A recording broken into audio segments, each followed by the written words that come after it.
ஹே every one. நான் என்னோடய first ஸ்டாலோட எக்ஸ்பீரியன்ஸை ஒரு சீரீஸாக மேக் பண்ணலான்னு இருக்கேன். ஸோ இந்த ஸ்டாலுக்கு நான் எவ்வளோ குவான்டிட்டி கொண்டு போயிருந்தேன், என்னெல்லாம் டிஷ்ஷஸ் எடுத்துகிட்டு போயிருந்தேன், சாரி டெசர்ட்ஸ் எடுத்துகிட்டு போயிருந்தேன் அப்படின்றத நெக்ஸ்ட் வீடியோவில் அப்லோட் பண்ணுறேன். இந்த ஸ்டாலுக்கு நான் 3000 பே பண்ணியிருந்தேன். ஒன் டே மார்னிங் 8 o'clockலேருந்து 9 o'clock வரைக்கும் நடந்துச்சு. அண்ட் இது தூத்துக்குடியில் இருக்கிற ராமையா மஹாலில் ஜேசிஐ லெஜண்ட்ஸ்லேருந்து கண்டக்ட் பண்ணியிருந்தாங்க. தென் இந்த ஸ்டாலுக்காக நான் ஃப்ரைடேவே ஆஃபீஸ் லீவ் போட்டுட்டு அந்த குக்கீஸ் எல்லாமே கொஞ்சம் மேக் பண்ண ஆரம்பிச்சிட்டேன். தென் நெக்ஸ்ட் டே சாட்டர்டே நான் ப்ரௌனீஸ் அதுக்கப்புறம் மற்றது எல்லா விஷயங்களும் பேக் பண்ண ஆரம்பித்தேன். இந்த ஸ்டாலில் வைக்கிறதுக்காக ஒரு பேனருமே ரெடி பண்ணியிருந்தோம். ஸ்டால் மார்னிங் கொஞ்சம் டல்லாக தான் போச்சு. அதுக்கப்புறம் 4 o'clock மேலே நிறைய மெம்பர்ஸ் வந்திருந்தாங்க, நிறைய கிட்ஸ் வந்திருந்தாங்க.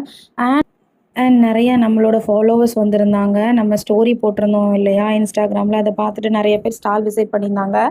அண்ட் ப்ரைஸுமே நான் ரொம்பவே கம்மியாக தான் வச்சுருந்தேன். ஸோ மெனு நான் ஆட் பண்ணுறேன் பாருங்கள்.